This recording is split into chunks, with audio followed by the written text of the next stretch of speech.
تو شام صاحب جو انہوں نے اب کہا ہے کہ 7 دن کے اندر باقی لوگوں کو بھی اب پیش کریں. ہاں بالکل ٹھیک ہے. دیکھیے بات یہ ہے کہ حضرت عمر جو ہیں ان کا واقعہ ہے کہ وہ بیٹھے ہوئے تھے زمین پر کہ زلزلہ آ گیا. اچھا. انہوں نے چابک اٹھائی ہاتھ سے اور کہا رک جا. زمین کو کہا کیا تمہارے اوپر بیٹھا ہوا عمر لوگوں کو انصاف نہیں دے رہا؟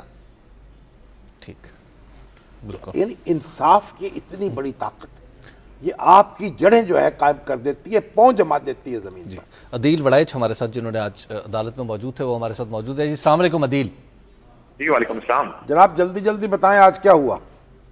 جی آج بھی حکومت نے اپنی روایت برقرار رکھتے ہوئے یقین دہانیوں کے باوجود مسنگ پرسن کو پیش نہیں کیا. جو اٹارنی جنرل ہیں وہ پیش ہوئے، جو قائم مقام سیکریٹری دفاع ہیں وہ پیش ہوئے اور آ کر کہا کہ جو وزیر دفاع ہیں خواجہ آصف، انہوں نے کہا ہے کہ جو پارلیمنٹ کا جو یہ سیشن چل رہا ہے اس میں نئی قانون سازی کے لیے بل پیش کیا جا رہا ہے. تو چیف جسٹس نے کہا بڑی اچھی بات ہے، آپ قانون بنانے جا رہے ہیں، لیکن یہ بتائیں کہ 35 لاپتہ افراد کہاں ہیں؟ تو آج بھی پھر ان کی جانب سے یہی جواب دیا گیا کہ سیکیورٹی کے مسائل ہیں، ہمارے پاس نہیں ہیں، جس پر عدالت نے بالآخر آج اس کیس کو نمٹا دیا اور وزیر اعظم، وزراء اعلیٰ، گورنر خیبر پختونخوا کو حکم دیا کہ 7 روز میں جو لاپتہ افراد ہیں نہ صرف ان کو بازیاب کرایا جائے بلکہ پیش رفت رپورٹ بھی عدالت میں پیش کی جائے، اور جو یہ جو 35 لاپتہ افراد کے کیس میں ملوث لوگ ہیں ان کے خلاف کارروائی کی جائے. اور اس کے علاوہ عدالت نے اپنے حکم میں یہ بھی کہا ہے کہ جو لاپتہ افراد جو ہیں آئندہ سے یہ جو جبری گمشدگی ہے اس کو روکنے کے لیے وزیر اعظم اس کو یقینی بنائے اور قانون سازی بھی کرے. وفاق جی ٹھیک بات. اچھا ابھی جو آئی جی ایف سی ہیں ان کے خلاف جو کنٹمپٹ کی کارروائی ہے وہ بھی تو ہو رہی ہے نا ساتھ ساتھ؟ جی جو آئی جی ایف سی والا معاملہ ہے وہ کل تک چلا گیا ہے. یہ بلوچستان کے جو لاپتہ افراد کے جو کیس سے متعلق تھا یہ، اور یہ علیحدہ کیس تھا. آئی جی ایف سی جو ہیں ان کے اٹارنی جنرل کی جانب سے بتایا گیا کہ وہ اے ایف آئی سی میں زیر علاج ہیں. تو چیف جسٹس نے کہا کہ جو انہوں نے چھٹی لی ہوئی ہے اس کا نوٹیفیکیشن پیش کریں. تو وہ نوٹیفیکیشن عدالت میں پیش نہ کیا جا سکا اور بتایا گیا وزارت داخلہ کی جانب سے کہ وہ زبانی چھٹی پر تھے. تو جس پر اٹارنی جنرل اور سیکرٹری داخلہ کو ہدایت کی گئی ہے کہ کل اے ایف آئی سی سے جو ان کا طبی سرٹیفکیٹ ہے عدالت میں پیش کیا جائے اور یہ کمانڈ جس نے سنبھالی ہے ان کے بعد ان کا نوٹیفیکیشن پیش کیا جائے اور آئی جی جو ڈپٹی آئی جی ایف سی ہیں کل صبح 10 بجے وہ عدالت میں پیش ہوں. یہ کیس جو ہے وہ جو مالاکنڈ والے 35 لاپتہ افراد ہیں ان سے علیحدہ تھا، جبکہ یہ کیس جو ہے کل اس کی سماعت دوبارہ ہوگی. جی جی دیکھیے چیف جسٹس تو آخری گیند تک کھیلیں گے اور ہو سکتا ہے آخری گیند پہ چکا مار کے جائے. اچھا یہ چھٹی جو ہوتی ہے وہ زبانی کلامی بھی ہوتی ہے. تو بہرحال اب یہ تو اس کے بڑے دورس اثرات نکلیں گے. دیکھیے کسی شخص کو بھی آپ نے اگر کسٹڈی میں رکھنا 1 مہینے کے لیے، 2 مہینے کے لیے، 4 مہینے قانون بنائیے. ٹھیک. اور ایمرجنسی میں جہاں ایک ہنگامی حالات ہو وہاں اس طرح کے قانون بن سکتے ہیں. فنڈامنٹل رائٹس جو ہے وہ معطل ہو سکتے ہیں. اور آج تو ان کا دن بھی ہے ویسے. ہاں آج تو فنڈامنٹل رائٹس کا دن ہے، عالمی سطح پہ منایا جا رہا ہے اور یہ 1950 سے یو این او کے زیر اہتمام منایا جاتا ہے. اور ہمیں بھی دیکھنا چاہیے، ہم دن تو مناتے ہیں لیکن عملاً بھی ہمارے ملک میں تو نہ کسی کی جان کا تحفظ ہے، نہ مال کا تحفظ ہے، نہ عزت کا تحفظ ہے. اور آپ دیکھیے مجرم ہیں دندراتے پھرتے ہیں. کراچی میں کیا ہو رہا ہے، فاٹا میں کیا ہو رہا ہے، بلوچستان میں کیا ہو رہا ہے. ایک تو وہ ہے نا گمشدگان جن کو سپریم کورٹ تلاش کر رہی ہے، اور ایک وہ ہے جن کا کوئی وارث ہی نہیں ہے، والی وارث نہیں ہے، جن کو سڑکوں پہ مار کے پھینک دیا گیا، جن کو انتہا پسندوں نے بسوں سے نکال کے مار دیا، جن کی معصوم عورتوں کو، بچوں کو. یہ ان کے ہاتھ جو ہیں ان لوگوں کے خون سے رنگے ہوئے ہیں. اور یہ ان کی بھی سرکوبی کرنا کس کی ذمہ داری ہے؟ یہ ذمہ داری ہے حکومت کی، اداروں کی، قانون نافذ کرنے والوں کی. وہ صرف زبانی جمع خرچ سے اپنے آپ کو بری ذمہ نہیں کر سکتے. شامی صاحب یہ کہہ رہے ہیں، فیصلہ کہہ رہے ہیں کہ وزیر اعظم، گورنر خیبر پختونخوا اور وزیر اعلیٰ یہ ایک نئی تلوار تو نہیں لٹک گئی؟ تلوار تو لٹکے گی. تلوار تو یہ ہے کہ آپ حکومت کر رہے ہیں، ذمہ دار ہیں اس ملک کے، تو آپ ذمہ داری پوری بھی کریں اور پتہ لگائیں اس کا، اور قانون بدلے نا، قانون بنائیں. کیوں اس طرح کی وائلیشن ہو رہی ہے؟ شاہ صاحب اگلی خبر اور وہ ہے، نہیں ایک بات تو یہ بتائیے کہ اس وقت تو اب گیس جو ہے وہ تقریباً بند ہو رہی ہے. سارے کارخانوں کو بند کر دی، فیصل آباد میں خاصی سی این جی اسٹیشنز بند کر دیے گئے. پنجاب میں تو ایک کورام مچا ہو گیا، فیصل آباد کے اندر ہنگامہ ہو رہا ہے. اگرچہ کہ اس وقت یہ جو گیس کے کنیکشن جب دیے جاتے ہیں نا ان میں لکھ دیا جاتا ہے کہ 3 مہینے جو سردی کے ہیں اس میں گیس کی فراہمی یقینی نہیں ہے جی تو کوئی یہ بات تو اس کنیکشن کی دستاویز میں لکھی ہوتی. بالکل ٹھیک. اب اس کی ایک گیس ہے نہیں, ہنگامہ بھی ہو رہا ہے مزدور. اب اس کا آلٹرنیٹ یہ ہے کہ یا تو یہ چلائیں ڈیزل سے اور یا ان کو بجلی فراہم کی جائے, ٹھیک, انرجی, اور اگر انتظام کر لیتے کہ کوئلے کا تو اس سے بھی چلائے جا سکتے تھے کارخانے. اچھا. اب ایک بات, دوسری بات یہ کہ جو گھریلو صارفین ہے نا جی ان کو تو انہوں گیس دینے کا کہہ دیا, لیکن صنعتوں کو بند کر دیا. گھریلو صارفین کی بھی راشننگ کر دیں. یہ گیزر جو ہے خاص طور پر یہ بہت گیس ضائع کرتے ہیں. ہمارے چولہے ایسے ہیں جو بہت گیس ضائع کرتے ہیں. ان کی کوئی ٹیکنیکل امپروومنٹ کی کوئی سوچی نہیں گئی.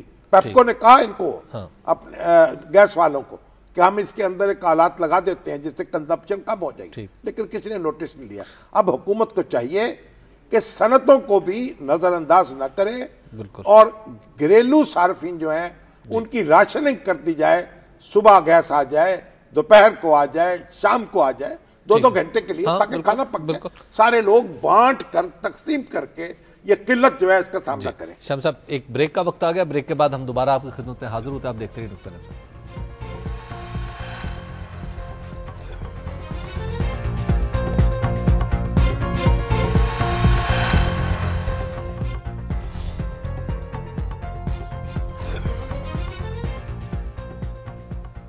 نقطہ نظر میں ایک بار پھر خوش آمدید. اور اب ہم بات کریں گے شامی صاحب جو آج عمران خان صاحب نے پریس کانفرنس فرمائی ہے. اچھا, پریس کانفرنس میں بھی آ جاتے ہیں. میں ابھی دیکھیے پنجاب میں, جی جنوبی پنجاب میں بھی, اب وسطی پنجاب میں پیٹرول پمپ جو ہیں وہ سٹرائک کر رہے ہیں. وہ کہہ رہے ہیں, اور ساری لوگوں کو شدید مشکلات کا سامنا.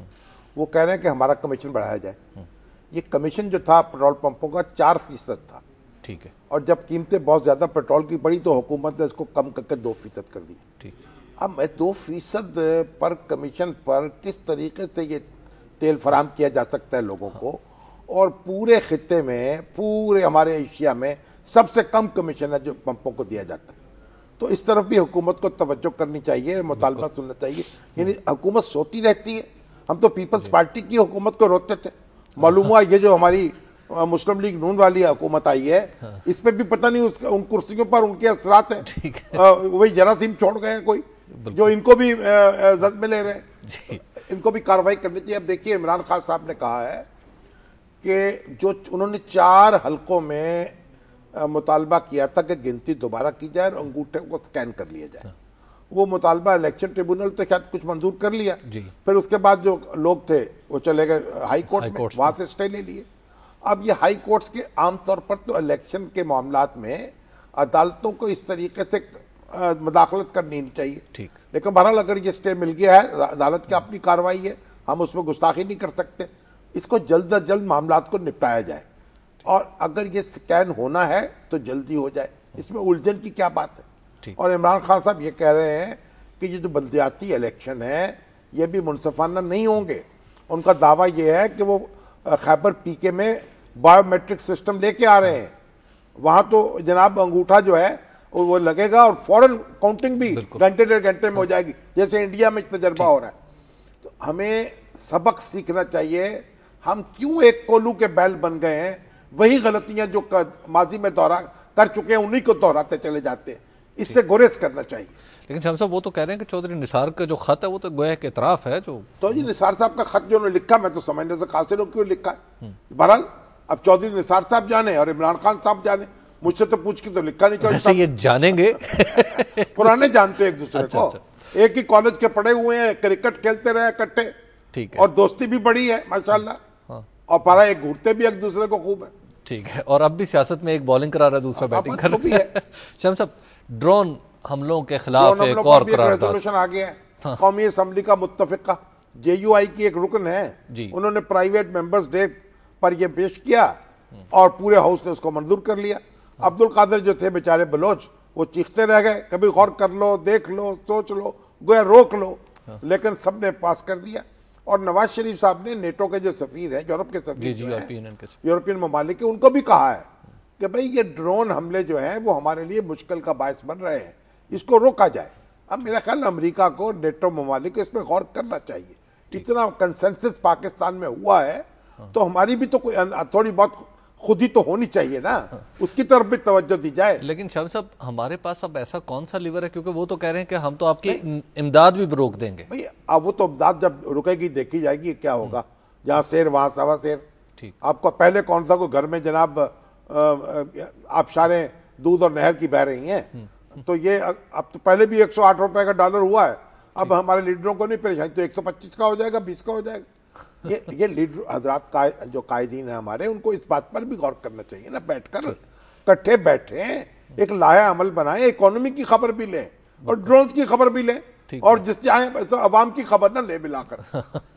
شامی صاحب کل کے پروگرام میں ایک خط کا ذکر کیا تھا. خط یہ ہے, اصل میں خط ہے وہ جناب جو اسکندر مرزا نے لکھا تھا فیروز قانون کو, اور 7 اکتوبر 1958 کو. اچھا. مائی ڈیئر سر فیروز, اس کا ترجمہ ہے, وہ خود فیروز قانون صاحب کی اپنی کتاب میں ہے. اچھا. میں بڑے غور و فکر کے بعد اس نتیجے پہ پہنچا ہوں کہ اس ملک میں استحکام اس وقت تک پیدا نہیں ہوگا جب تک اس کی ذمہ داری میں خود نہ سنبھال لوں, ٹھیک, اور انتظامیہ کو اپنے ہاتھ میں نہ لے لوں. 23 مارچ 1956 کا آئین نہ صرف یہ کہ ناقابل عمل ہے, ٹھیک ہے, یہ عمل کیا بھئی, 56 کا آئین, اس سے ایک الیکشن نہیں ہوا اس کے اندر, بلکہ پاکستان کی سالمیت اور اس کے استحکام کے لیے بھی خطرناک ہے. اگر ہم اس کے مطابق عمل کرنے کی کوشش کرتے رہے تو بالآخر ہمیں پاکستان سے ہاتھ دھونا پڑیں گے. اچھا. لہذا مملکت کے سربراہ کی حیثیت سے میں نے فیصلہ کیا ہے کہ آئین منسوخ کر دوں, تمام اختیارات خود سنبھال لوں, مرکزی پارلیمنٹ اور مرکزی اور صوبائی کابینہ توڑ دوں. مجھے صرف اتنا افسوس ہے کہ یہ فیصلہ کن انقلابی قدم مجھے آپ کی وزارت عظمیٰ کے زمانے میں کرنا پڑ رہا ہے. ٹھیک. جس وقت آپ کو یہ خط ملے گا ماشاءاللہ نافذ ہو چکا ہوگا, اور جنرل ایوب جنہیں میں نے ماشاءاللہ کا ناظم اعلیٰ مقرر کیا ہے اپنے اختیارات سنبھال چکے ہوں گے. زبردست. آپ کے لیے ذاتی طور پر میرے دل میں بڑا احترام ہے, اور آپ کی ذاتی خوشی اور فلاح کے لیے جو کچھ بھی ضروری ہوا میں کروں گا.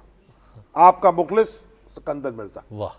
یہ خط ہے ہماری تاریخ کا پہلا ماشاءاللہ لگا ہے. اس کے بعد مشرف صاحب کی ایمرجنسی کو دیکھ لیجئے آپ, جو کیڑا یہ انہوں نے چھوڑا ہے نا اپنی وراثت میں سکندر مرزا نے, وہ آج تک نہیں نکلا. ٹھیک بات. یہ تو سویلین تھے نا, فوج کے ساتھ مل کر یہ حرکت انہوں نے کی, اب تو فوج خود مختار ہو چکی ہے اس میں. بالکل. تو اب ہمیں اس سارے معاملے کو ختم کرنا ہے, اور فوج اپنا کام کرے اور ہم اپنا کام کریں. ختم کر لیں گے. اب پرویز مشرف صاحب کے ساتھ نبٹ کے کوشش تو ہو رہی ہے کہ یہ کام کر لیا جائے, اس کو روک دیا جائے. کیونکہ دیکھیے چیف مارشل ایڈمنسٹریٹر بنتے جب ہمارے کمانڈر ان چیف, ان کو فوج نے یہ اختیار کہاں دیا ہوتا ہے, وہ تو اپنے ڈسپلن کا ناجائز فائدہ اٹھاتے ہیں, اور پھر یہ ملک کو بچانے کے لیے مائکلہ لگا رہے تھے نا. بالکل. اس کے بعد ملک کا حشر کیا ہوا. جی. یعنی آپ غور کر لیں, پاکستان کے جو پاکستان کے منتخب نمائندے ہیں, انہوں نے جو دستاویز بنائی ہے 9 سال کی محنت کے بعد اس کو بیک جنبش قلم منسوخ کر دیا. کوئی اتھارٹی نہیں, کوئی اختیار نہیں, کوئی کچھ نہیں, اور اس کے بعد جناب آج تک ہم اس کا نتیجہ بھگت رہے ہیں. تو اب وقت آیا ہے کہ ہم ایک ریورس گیئر لگا دیں. شامی صاحب ہم لیتے ہیں ایک بریک, اور بریک کے بعد جب دوبارہ آپ خدمت میں حاضر ہوں گے تو آپ کے سوالات بھی شامل کرنے کی کوشش کریں گے اپنے پروگرام میں. آپ دیکھتے رہیے نقطہ نظر.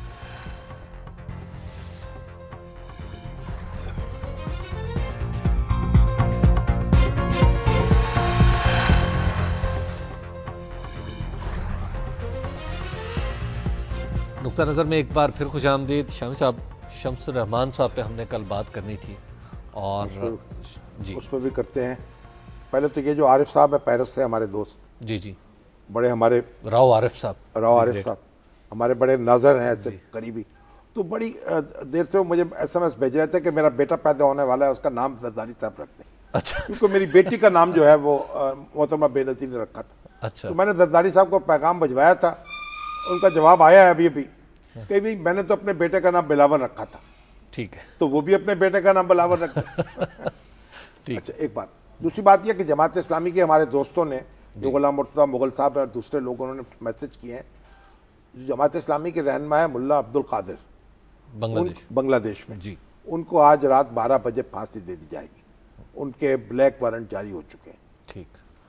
اللہ تعالیٰ جو ہے ہم سب نے اس دنیا سے رخصت ہونا ہے. اللہ تعالیٰ ملا عبدالقادر کی یہ قربانی قبول فرمائے اور بنگلہ دیش کی حکومت انشاءاللہ اسی خون میں غرق ہوگی اور ایک انقلاب اس سے آئے گا. ٹھیک. قتل گاہوں سے چن کر ہمارے علم اور نکلیں گے اس شاخ کے قافلے. تو ملا عبدالقادر کو میں سلام پیش کرتا ہوں اور اپنی حکومت جو ہے اس نے صدائے احتجاج بھی بلند نہیں کی, ایک چٹھی بھی نہیں لکھی اور اس پر میں یعنی ایک نفرین جو ہے بھیجتا ہوں. ٹھیک. اور اب ہمارے دوست شمس الرحمان معاویہ جو ہیں ان کو ہلاک کر دیا گیا. وہ بڑے سنجیدہ عالم دین تھے, 3.5 مرلے کے مکان میں رہنے والے, قناعت کے ساتھ زندگی گزارنے والے اور اہل سنت والجماعت جو ہے اس کے وہ لیڈر تھے. اور ان کے بچے جو ہیں یتیم ہو گئے. اور شمس الرحمان معاویہ جو ہیں ان کا جس طرح قتل ہوا اس سے پہلے کئی علماء کا ہو چکا ہے. بالکل. شیعہ علماء کا ہو چکا قتل اور سنی علماء جو ہیں وہ قتل ہو چکے. ہمارے جناب ملک غلام مرتضیٰ وہ جناب ان کو نشانہ بن چکے. عطاء الرحمان ثاقب جو ہیں ان کو نشانہ بن چکے. غرض ایک درجنوں علماء ہیں جو اس فرقہ وارانہ فساد کی بھیٹ چڑھ چکے ہیں. تو اگر میں ان سے سب سے گزارش ہے میری بسط ادب, یہ سارے حضرات جو علماء ہیں مختلف مسالک کے وہ مل کر بیٹھیں اور خلوص نیت کے ساتھ ٹی وی کے سامنے اور اخباروں کے سامنے چکنی چپڑی باتیں کر کے اور ایک دوسرے کے در پہ نہ رہیں. ٹھیک. اور ان لوگوں کو اپنی صفوں سے خارج کریں, ان کی نشاندہی کریں, ان کے کان پکڑیں, ان کو سمجھائیں, وہ حرکتوں سے باز آ جائیں. جب تک یہ علماء کرام جو ہیں وہ یہ کمر نہیں کسیں گے یہ قتل و غارت بند نہیں ہوگا. ان کی حفاظت انہی کے ہاتھ میں, انہی کے حفاظت. اچھا. اور اگر یہ ایسا نہیں کریں گے پتہ نہیں کتنے جو ہے ابھی بھی خون میں نہائیں گے. ایک میری بسط ادب یہ گزارش ہے. باقی تو ان کے لواحقین جو ہیں ان سے ہمدردی ہے, پسماندگان سے, ان کے بچوں سے. اللہ تعالیٰ ان کی مغفرت فرمائے اور تمام مرحومین کی, تمام علماء جو ہیں جو شیعہ تھے, سنی تھے, اہل حدیث تھے, جو نظر ہوئے ہیں ان کو اللہ تعالیٰ ان کی مغفرت فرمائے اور ان کی کوتاہیاں جو ہیں ان سے درگزر فرمائے اور ان کے جو پسماندگان ہیں اور وابستگان ہیں ان کو عقل کے ناخن لینے کی توفیق عطا. آمین آمین. اب دیکھیے ایک میرے بڑے پرانے دوست صغیر صوفی صاحب, ان کا انتقال ہوا اور مجھے دیر سے اطلاع ملی اس لیے جا نہیں سکا, وگرنہ جنازے میں شریک ہوتا. جب میں کراچی گیا 1966 کی بات ہے, 67 کی بات ہے, اور وہاں میں گیا تھا. میرے والد صاحب کے پاس اتنے وسائل نہیں تھے کہ لاہور میں مجھے داخل کراتے. اچھا. میرا لاء کرنے کا شوق تھا یونیورسٹی میں یا لاء کالج میں, تو میں پھر کراچی چلا گیا. بعض دوستوں نے مشورہ دیا وہاں میں کہ جاب بھی کروں گا اور کچھ پڑھائی بھی جاری رکھوں گا. اچھا. تو پھر میں نے لاء کالج میں داخلہ لیا اور جو اخبار جو ہے اس کی دنیا میں جو شوق تھا بچپن سے, تو اس کی دنیا میں تاک جانگ شروع کی. تو یہ صغیر صوفی صاحب جو تھے میرے عزیز بھی تھے, اور نذیر صوفی صاحب ایک بہت مشہور ایڈورٹائزنگ کمپنی تھی اس کے مینیجنگ ڈائریکٹر تھے اور بہت مشہور فلم ڈائریکٹر بھی تھے. چراغ جلتا رہا بڑی مشہور فلم کئی انہوں نے بنائی. ان کے یہ بیٹے تھے کہ ایک دن مجھے ہم بیٹھے آپس میں کوئی پروگرام بنا رہے تھے, تو انہوں نے سجیسٹ کیا کہ ایسا کر, تو میں لکھنے کا شوق ہے, ان کے پاس کیمرہ ہوتا تھا, میں تصویریں بنایا کروں گا, ہم کوئی فیچر لکھنا شروع کریں. اچھا. تو بہت کئی اخباروں میں گئے, بہت لمبی کہانی ہے, بالآخر روزنامہ حریت نے اپنے دروازے ہم پر کھول دیے. اچھا. تو صغیر صوفی صاحب تصویریں بناتے تھے اور میں لکھتا تھا, فیچر چھپتا تھا روزنامہ حریت میں. اور اے آر ممتاز ہمارے میگزین ایڈیٹر تھے, انہوں نے بڑی تربیت کی, ہماری بڑی رہنمائی کی, اللہ تعالیٰ ان کی مغفرت کرے. تو ہمارا فیچر چھپتا تھا سنڈے ایڈیشن میں ایک پورے صفحے پر. اچھا. تصویریں اور تصویر نہیں استعمال کرتے, صغیر صوفی اور تحریر مجیب الرحمان شامل. اچھا. اس طرح سے, اور 200 روپے میں ملتے تھے مہینے کے. ٹھیک. 100 روپیہ وہ لے لیتے تھے اور 100 روپے میں لے لیتا تھا. اچھا. اس ایک 100 روپے سے میری جو ہے صحافت عملی اس کا آغاز ہوا. اور پھر اس کے بعد وہ انہوں نے اور دوسرے بزنس شروع کر دیے اور میں تو اسی جگہ اسی کوچے میں مقیم رہا. اور اب اس دنیا سے رخصت ہوئے ہیں تو ساری پرانی یادیں جو ہیں